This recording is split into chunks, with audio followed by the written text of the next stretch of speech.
Welcome to Raj news. Jubilee Hills ఎన్నికల ప్రచారంలో భాగంగా ఎర్రగడ్డలో సీఎం రేవంత్ రెడ్డి మాట్లాడుతున్నారు. ఇప్పుడు అలా చూద్దాం. గుడికి ఖర్చే ప్రతి రూపాయి పాండా గారు మర్రి చెన్నారెడ్డి ఎన్టీ రామారావు గారు ముఖ్యమంత్రిగా ఉన్నప్పుడు కూడా ఎవరైనా సిట్టింగ్ శాసనసభ్యుడు మరణిస్తే వారి కుటుంబ సభ్యులనే ఏకగ్రీవ ఎమ్మెల్యేలు చేసే సాంప్రదాయం ఉండే. ఆ సాంప్రదాయాన్ని చంద్రబాబు నాయుడు గారు కొనసాగించి ఆనాడు పీజేఆర్ చనిపోతే వాళ్ళ కుటుంబాన్ని ఏకగ్రీవం చెయ్యాలి అని చెప్పిండు. కానీ చంద్రశేఖర్ రావు బీఆర్ఎస్ పార్టీ పీజేఆర్ కుటుంబానికి ఏకగ్రీవం ఇవ్వము, మేము అభ్యర్థిని ఎన్నికల బరిలో పెడతామని ఒక మంచి సాంప్రదాయాన్ని తుంగలో తొక్కి దుర్మార్గమైన ఆలోచనతోటి ఆనాడు పీజేఆర్ కుటుంబం మీద ఎన్నికల్లో అభ్యర్థిని పెడితే పీజేఆర్ కుటుంబం మొత్తం వెళ్ళి కేసీఆర్ ను కలవడానికి వాళ్ళ ఇంటికి వెళ్ళారు. గేటు బయట పీజేఆర్ కుటుంబాన్ని 3 గంటలు ఎర్రటెండకు నిలబెట్టి అవమానించి ఆ కుటుంబాన్ని వెనక్కి పంపించిండు. ఆ ఎన్నికల్లో ఉప ఎన్నికల్లో అభ్యర్థిని నిలబెట్టిండు. ఈ రోజు ఇక్కడ పీజేఆర్ బిడ్డ విజయారెడ్డి గారి వేదిక మీదనే ఉన్నారు. విజయమ్మని అడుగుండ్రి ఆ రోజు కేసీఆర్ ఏ విధంగా ఆ కుటుంబాన్ని అవమానించిండు. ఆనాడు తెలంగాణకి ఉమ్మడి రాష్ట్రానికి సేవలు అందించిన పి జనార్దన్ రెడ్డి గారి మీద నేను ఎన్నికల్లో పోటీ పెట్టి ఎవరైనా శాసనసభ్యులు మరణిస్తే ఏకగ్రీవ సాంప్రదాయాన్ని దెబ్బతీసి ఎన్నికల బరిలోకి దించింది నువ్వు కాదా చంద్రశేఖర్ రావు? ఈ దుర్మార్గానికి, ఈ దుర్మార్గమైన సాంప్రదాయానికి పునాది వేసింది కేసీఆర్ బీఆర్ఎస్ పార్టీ కాదా? ఇవాళ సానుభూతి పేరు మీద ఈరోజు ఎన్నికల్లో గెలవాలని చూస్తున్నారు.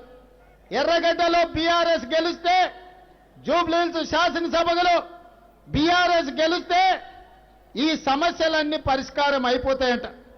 ఎర్రగడ్డలో సీసీ రోడ్లు వస్తాయంట, ఎర్రగడ్డకు తాగనికే నీళ్లు వస్తాయంట, మీ ఇండ్ల మీద నుంచి పోతున్న కరెంటు తీగలు పక్కకు పోతాయంట. ఇవాళ కేటీఆర్ గారు వాళ్ళ బావ హరీష్ రావు గారు వచ్చి చెప్తున్నారు.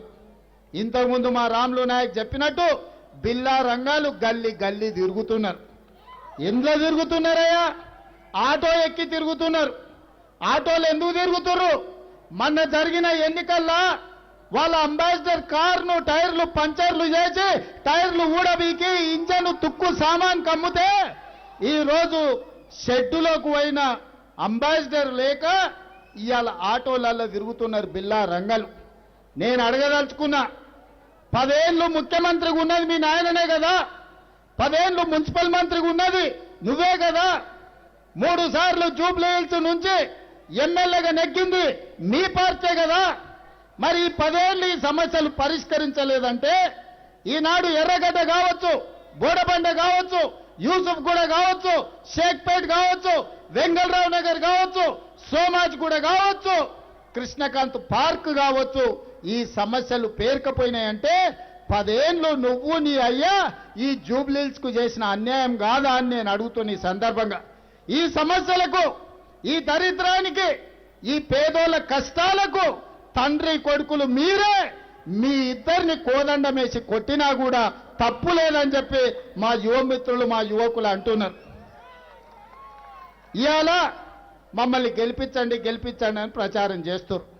చేస్తా ఈ పక్కనే ఒక పెద్ద కాంపౌండ్ ఉంటుంది 100 ఎకరాల. గండ్లకు కూడా బామార్తులు ఇద్దరు పోయినరు. ప్రచారం చేస్తా ఓ ముసలాయనాడు చెట్టు కింద కూర్చుంటే పోయి నమస్కారం పెట్టారు. ఆ ముసలాయన గుర్తుపట్టనాడు కూర్చుంటే అడిగారు, ఏం తాత నన్ను గుర్తుపట్టినవా? నేను కేటీఆర్ను అని. ఏమని ఆయన నేను గుర్తుపట్టలేదంటే, అయ్యో నన్ను గుర్తుపట్టవా? సచివాలయం కట్టింది నేనే, కమాండ్ కంట్రోల్ రూమ్ కట్టింది నేనే, శిల్పారామంలో బొమ్మలు పెట్టుకున్నది నేనే, నన్ను కూడా గుర్తుపడతలేవా అని ఆయన అడిగినాడు. అప్పుడు ముసలాయన చెప్పిండు, నేను కూడా లోపలికి వచ్చినప్పుడు చార్మినార్ కట్టింది నేనే, హైటెక్ సిటీ కట్టింది నేనే, హుస్సేన్ సాగర్ కట్టింది నేనే అని చెప్పేటో నేను ఆయన 2 కరెంటు తీగలు తలకాయకు పెట్టంగానే అన్నీ చక్కగా అయిపోయినాయి. నేను డాక్టర్కి చెప్తలేను ఆయన, తొందరలోనే నీకు కూడా 2 వైర్లు పెడితే మొత్తం చక్కగా అవుతుంది, మామూలుగా అవుతావులే బిడ్డ, వచ్చినప్పుడు గట్లనే ఉంటుంది కానీ నా 2 కరెంటు షాకులు పెడితే చక్కగా అవుతావని. ఇవాళ కేటీఆర్ పరిస్థితి గట్లుంది. 10 ఏళ్ళు మీ అధికారం ఉన్నప్పుడు ఈ సమస్యలను ఎందుకు పరిష్కరించలే? ఈ మైనారిటీల సమస్యలు ఎందుకు తీరవలే? ఇవాళ మైనారిటీల గురించి మాట్లాడే హక్కు నీకున్నదా? ఇవాళ ఈ మైనారిటీలకు అన్యాయం చేసింది నువ్వు కాదా? ఇవాళ నా మైనారిటీలకు 4% రిజర్వేషన్ ఇచ్చింది కాంగ్రెస్ పార్టీ కాదా? ఇవాళ నరేంద్ర మోడీతోని జంట కట్టి 3 తలాక్లో 370 ఆర్టికల్లో ఈరోజు సిటిజన్ అమెండ్మెంట్ యాక్ట్లో నరేంద్ర మోడీకి ఓట్లేసి రాజ్యసభ లోక్సభలో గెలిపించింది మీరు కాదా? ఇవాళ ఈ హైదరాబాద్ నగరంలో ఆనాడు డాక్టర్ వైఎస్ రాజశేఖర రెడ్డి కట్టిన మెట్రోనే ఉంది. ఔటర్ రింగ్ రోడ్ ఆనాడు మేమేసిందే ఉంది. అంతర్జాతీయ ఎయిర్పోర్టు మేం కట్టిందే ఉంది. ఇవాళ ఐటీ కంపెనీలు, ఫార్మా కంపెనీలు మేం తెచ్చినవే ఉన్నాయి. ఇవాళ లక్షలాది మంది ఇతర రాష్ట్రాల నుంచి వచ్చి హైదరాబాదు నగరంలో ఉద్యోగాలు, ఉపాధి పొందుతుండ్రంటే ఆనాడు చంద్రబాబు నాయుడు గారు, డాక్టర్ వైఎస్ రాజశేఖర రెడ్డి గారు చేసిన అభివృద్ధే తప్ప చంద్రశేఖరరావు చేసింది ఎక్కడుందో చెప్పమని నేను అడుగుతున్నా. నేను ముఖ్యమంత్రి అయినాక మీరు ఆలోచన చేయండి. చదువుకున్న యువకులారా మీరు ఆలోచన చేయండి. మొదటి సంవత్సరంలోనే ఎల్బీ స్టేడియం సాక్షిగా 70,000 ప్రభుత్వ ఉద్యోగాలు భర్తీ చేసి నిరుద్యోగ సమస్యను పరిష్కరించే ప్రయత్నం చేసిన. ప్రైవేటు కంపెనీల్లో 2 లక్షల పైన కోట్లు పెట్టుబడులు తెచ్చి 1,00,000 ఉద్యోగాలు ఇవాళ ప్రైవేటు కంపెనీలలో మనం ఇచ్చినాం. ఇవాళ ప్రభుత్వాన్ని 10 ఏళ్ళు మీరు నడిపితే 2 ఏళ్ళు కూడా కాలేదు. 2 ఏళ్ళు కాకముందే మీరు దిగిపోండి దిగిపోండి దిగిపోండి అంటుండ్రు. నీకేమైనా ఎర్రి పట్టిందా కేటీఆర్? 5 ఏళ్ల కోసం ప్రజలు ఓటేసారు. చేయాల్సినవి ఉన్నాయి. ఇవాళ ఉన్న పేదోళ్ళని అడుగుతున్నా. రాష్ట్రం మొత్తం లక్షలాది రేషన్ కార్డులు మేము ఇచ్చినాం, మీరు ఇవ్వకపోతే. ఒక్క జూబ్లీహిల్స్ శాసనసభ నియోజకవర్గంలో 14,159 రేషన్ కార్డులు ఇవాళ ఈ పేదోళ్లకు పంచిపెట్టిన మేం కాదా? ఈరోజు పేదోళ్లకు 200 యూనిట్లు 60 లక్షల కుటుంబాలకు ఇవాళ ఉచిత కరెంటు ఇళ్లలో మేము ఇస్తున్నది మేం కాదా? ఇవాళ పేదోళ్లకు సన్నబియ్యం పెడుతూ ఇస్తున్నది మేం కాదా? మా అక్కలీడుండ్రు, ఆ ఇళ్ళ దొడ్డు బియ్యం వచ్చినప్పుడు ఎప్పుడైనా వండిర్రా అక్క? పిల్లలకు పెట్టిర్రా? బుక్కెడు పువ్వనైనా కేసీఆర్ ఇచ్చిన బియ్యంతో పెట్టిర్రా? ఇవాళ మీ తమ్ముడు ముఖ్యమంత్రి అయినాక మీకు సన్నబియ్యం ఇస్తున్నాడా లేదా? సన్నబియ్యం వస్తున్నాయా లేదా? మీ రేషన్ కార్డు మీకు అందిందా లేదా? మీకు ఉచితంగా కరెంటు వచ్చిందా లేదా? ఇవన్నీ పక్కన పెట్టుర్రి. నిన్న మన ఆటో వాళ్ళని వేసుకొని జమ చేసారు. ఆటో వాళ్ళకి అన్యాయం జరుగుతుందని వాళ్ళని ఎట్లా ఆదుకోవాలనో ముఖ్యమంత్రిగా నేను ఆలోచన చేస్తా. ఇవాళ మా ఆడబిడ్డలకు బస్సులో ఉచిత ప్రయాణం ఇస్తే రద్దు చేయమని తిరుగుతున్నారు బామ్మార్దులు. గింత గలీజ్ దేశాలు వేస్తున్నారు టీఆర్ఎస్ వాళ్ళు. మా అక్కలకు ఆర్టీసీలో బస్సు ఉచిత ప్రయాణం ఇస్తే వాళ్ళ కడుపు మంట ఏందని నేను అడుగుతున్నా. అదేవిధంగా ఇవాళ మా ఆడబిడ్డలను అడుగుతున్నా. సొంత చెల్లెలకే అయ్యో సంపాదించిన ఆస్తుల వాటా ఇవ్వాల్సి వస్తుందని సొంత చెల్లెలనే ఇంట్లో నుంచి ఎలగొట్టిరు. ఇవాళ వాళ్ళ చెల్లెలే జిల్లాలు తిరిగి దుమ్మెత్తిపోస్తుంది వాళ్ళ అన్న గురించి, వాళ్ళ బావ గురించి. ఎప్పుడైనా ఆడబిడ్డ క్షేమం కోరుకోనోడు, సొంత చెల్లెలకే బుక్కెడు పువ్వ పెట్టినోడు, సొంత చెల్లెల్ని ఇంట్లోకెళ్ళి బయటికి దొబ్బినోడు ఇవాళ మాగంటి సునీతమ్మ మంచి కోరుకుంటాడా? సొంత చెల్లెలకి అన్నం పెట్టినోడు చిన్నమ్మ బిడ్డకు బంగారు గాజులు చేపిస్తా అంటే వాడు నమ్ముతాడా? నమ్ముతాడా అక్క? సొంత చెల్లెకి అన్నం పెట్టినోడు చిన్నమ్మ బిడ్డకు బంగారు గాజులు చేపిస్తాడా? ఇవాళ అట్లాంటి అబద్ధాలతోని కేటీఆర్ మన దగ్గరకు వస్తున్నాడు.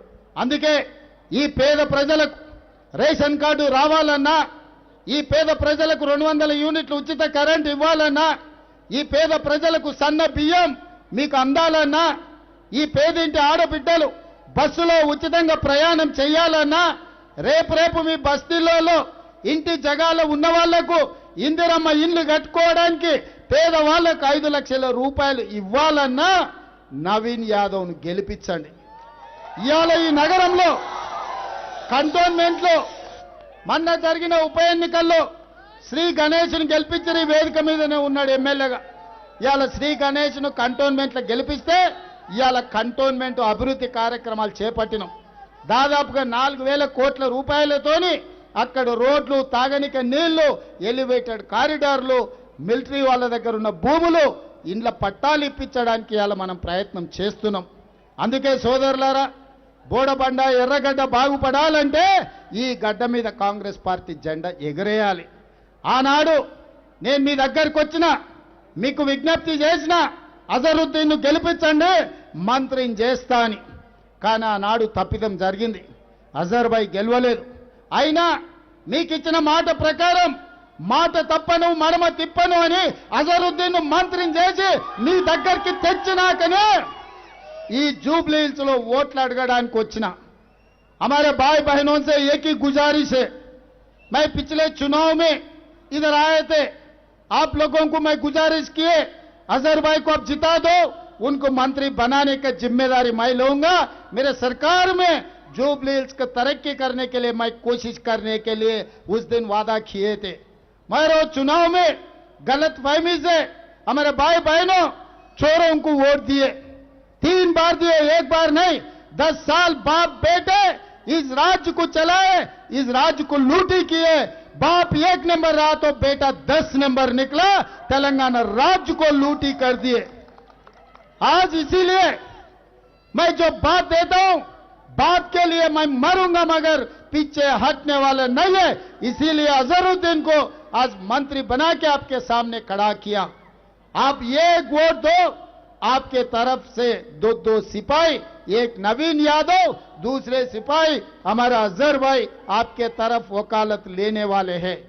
इसीलिए मैं अजहरुद्दीन को मंत्री बनाया. वो किशन रेड्डी साहब है, वो कैसा आदमी है मुझे पता नहीं है. कैसा भी मोदी जी किसी को माइनॉरिटी को मंत्री नहीं बनाए. मैं अजहर भाई को मंत्री बनाया तो किशन रेड्डी कपड़े फाड़ ले रहा, ऐसा कैसा अजहर को मंत्री बनाते. भाई मैं किशन रेड्डी को पूछ रहा हूं, तेरा बाप का जागीर है क्या? ये मंत्री मेरे है. 4 करोड़ जनता मुझे आशीर्वाद दिए, अल्लाह मियां एक मौका दिए मुझे, मैं अजहरुद्दीन को मंत्री बने तो तेरा बाप का जागीर कुछ गए क्या? क्या तकलीफ हुआ? क्यों रो रहे आप? ये छोड़ो, मोदी जी गुजरात में उसका जमीन खींच लिया, जायदाद खींच लिया, क्या किया? मैं मेरा मंत्रिमंडल में अजहरुद्दीन को मैं मंत्री बनाया. भारतीय जनता पार्टी को क्या तकलीफ है भाई? कैसे भी 1 वोट भी आपको मिलने वाले नहीं है हमारे माइनॉरिटी भाइयों का. फिर किसको जाना है वो वोट? क्या सोच रहे हैं लोग? बीआरएस को वोट डालने के लिए ये साजिश कर रहे. पिछले पार्लियामेंट चुनाव में महबूबनगर, छेवेल्ला, सिकंदराबाद, मेदक, मलकाजगिरी, निजामाबाद, करीमनगर, आदिलाबाद 8 पार्लियामेंट में बीआरएस का डिपॉजिट जब्त होकर बीजेपी वाले को जिताए, मोदी जी को प्रधानमंत्री बनाए. आज ये 8 सीट तेलंगाना से बीजेपी को नहीं मिले तो मोदी जी का सरकार दिल्ली में नहीं रहता था, दिल्ली लाल किले पे तिरंगा झंडा लहराता था. आज मोदी जी कुर्सी में है बोले तो केसीआर का धोखा है. तेलंगाना में 8 सीट बीआरएस का डिपॉजिट जब्त होकर बीजेपी को जिताए. आज बीजेपी वाले फिर उनको पलट के मदद करने के लिए लग गए. आने वाले चुनाव में यहां पर जुबली हिल्स पे बीजेपी का डिपॉजिट जब्त होने वाला है. इन लोग बीआरएस को जिताने के लिए कोशिश कर रहे. ये साजिश को आप लोग सोचो भाई, क्योंकि इनको मैं मंत्री बनाया तो गवर्नर को जाके खत लिखा के किशन रेड्डी ने, किसके लिए, क्यों? इसका मतलब ये दोनों का कैसा चल रहे आप लोग सोचने का वक्त आए. इसीलिए मेरा भाई बहनों से एक ही गुजारिश है, इस तेलंगाना में, इस देश में कांग्रेस पार्टी तीसरी राष्ट्रपति को बनाए, जाकिर हुसैन को कांग्रेस ने बनाए, सलमान खुर्शीद आज ऐसे ही अपने कांग्रेस पार्टी में कितने कितने लोगों को केंद्र में मंत्री बनाए. कांग्रेस पार्टी अध्यक्ष कमालुद्दीन को किसने बनाए? आज अजहरुद्दीन साहब को, वासिम साहब को, शब्बीर अली साहब को, गुलाम नबी आजाद साहब को, कितने लोगों को कांग्रेस पार्टी ने मौका दिए. जब जब कांग्रेस पार्टी सरकार चलाए तो बराबर माइनॉरिटियों का हिस्सा माइनॉरिटी घरों को हम भिजाए. आने वाले दिनों में भी मोदी जी आकर बोल दिए और अमित शाह आके बोल दिए छेवेल्ला में 4% रिजर्वेशन हटाने के लिए. फिर 4% माइनॉरिटी रिजर्वेशन हटाने वाले बीजेपी को केसीआर ने क्यों मदद दिया?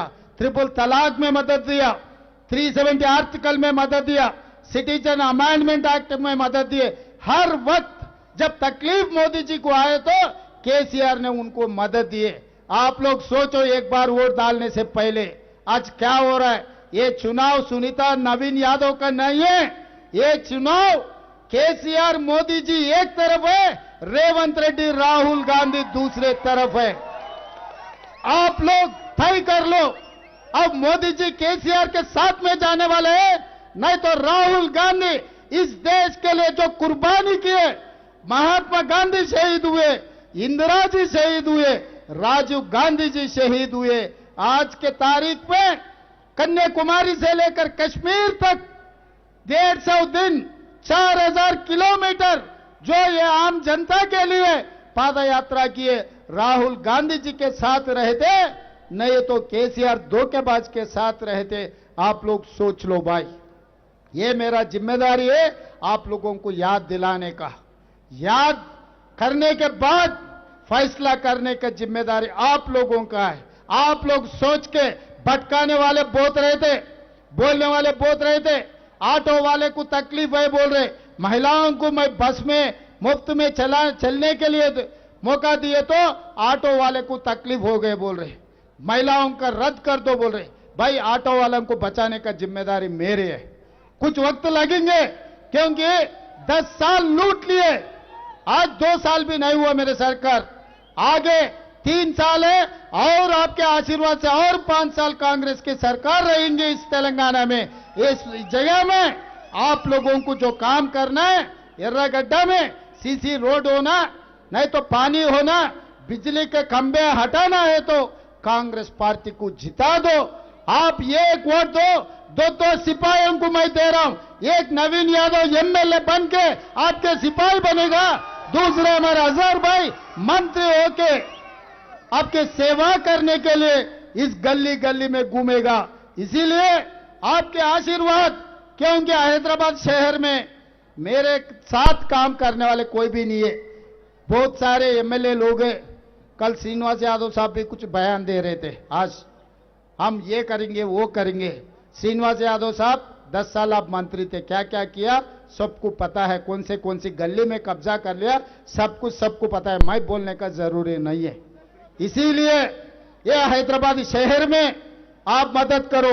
मैं जीतने के बाद असदुद्दीन ओवैसी, अकबरुद्दीन ओवैसी मुझे मिले, साहब आप मुख्यमंत्री बन गए, हमारा ओल्ड सिटी तरक्की करो। आज मेट्रो रेल ओल्ड सिटी में मैं दिया, ओल्ड सिटी में पानी को मैं दिया, फ्लाईओवर आरामगढ़ के ब्रिज मैं बना, रोड मैं बना, करंट बिजली मैं दिया। आज जितने भी मांगे एमआईएम पार्टी ओल्ड सिटी में मैं पैसे दिया। चुनाव के समय पर मैं राजनीति करूंगा, चुनाव खत्म होते ही मैं लोगों के लिए, लोग भला के लिए मैं काम करने वाला हूं। 20 महीने में कोई बीआरएस वाला आके कुछ मांगा क्या?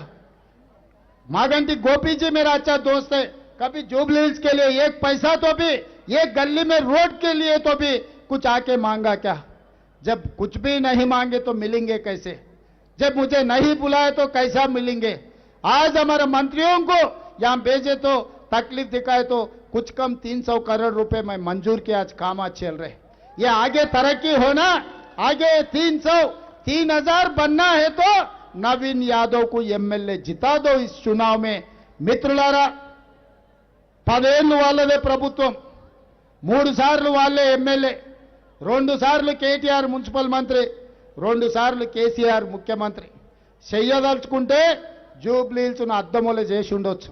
ఇప్పటికీ బొందల గడ్డలాగా తాగనీక నీళ్లు లేక రోడ్ల మీద గుంతలుండి మీరు కష్టాలలో ఉండ్రు, మీ బస్తీల సమస్యలు తీరలేదు. అందుకే పీజీఆర్ తర్వాత ఈ నగరానికి నాయకుడే లేకుండా పోయిండు, ముఖ్యంగా పేదోళ్ల తరఫున మాట్లాడేటోళ్ళు లేకుండా పోయిండు. పీజీఆర్ వారసత్వ రాజకీయాలు, పీజీఆర్ లాగా పేదోళ్లకు అండగా నిలబడాలంటే నవీన్ యాదవ్ను గెలిపించండి, మీకు అందరికి అండగా నిలబడతాడు. ఈ రోజు ఈ ప్రాంతాన్ని అభివృద్ధి చేసే బాధ్యత నాకు ఇవ్వండి. 3 సార్లు వాళ్ళకి ఇచ్చారు, ఒక్కసారి నవీన్కి ఇచ్చి చూడండి. एक बार एक मौका दो, 3 बार बीआरएस को दिए, कार को आप वोट डाले तो दिल्ली जाके कमल बंजारा, मोदी के गली में घुस रहा वो गाड़ी, यहां निकल रहा कार के निशान से, वो जा रहे दिल्ली, मोदी गली में घुस के वो कमल बन जा रहे। ये कमाल क्या है आप ही लोग सोचना। इसीलिए आज एक मौका नौजवान लड़का नवीन यादव के एक मौका दो, ఒక్క అవకాశం నవీన్ యాదవ్ కి ఇవ్వండి. జూబ్లీ హిల్స్ ముఖ చిత్రాన్ని మార్చే బాధ్యత కాంగ్రెస్ పార్టీ తీసుకుంటుంది. ఈ ప్రాంతాన్ని అభివృద్ధి చేసే బాధ్యత నాది. ఈ ప్రాంతానికి కావాల్సిన నిధులు ఇచ్చే బాధ్యత నాది. ఇస్తారు కదా ఒక్క అవకాశం, ఇస్తారు కదా, ఇస్తారు కదా, ఇస్తారు కదా, ఇస్తారు కదా, ఇస్తారు కదా, వెనకాల ఉన్న వాళ్ళు ఇస్తారు కదా ఒక్క అవకాశం నవీన్ को। भाई एक मौका देंगे ना नवीन को, एक मौका जरूर देंगे ना, एक मौका दो, 3 साल में मैं तरक्की करके दिखाऊंगा। ఇచ్చటి వాళ్ళందరూ ఒక్కసారి చేయికి పైకి ఎత్తండి, ఆ వెనకాల ఉన్న వాళ్ళు కూడా ఎత్తండి, మా అక్కలు కూడా ఎత్తాలి.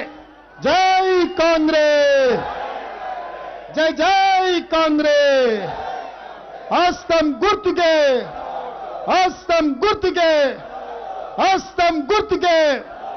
ధన్యవాదాలు మిత్రులారా. యనమల రేవంత్ రెడ్డి అనే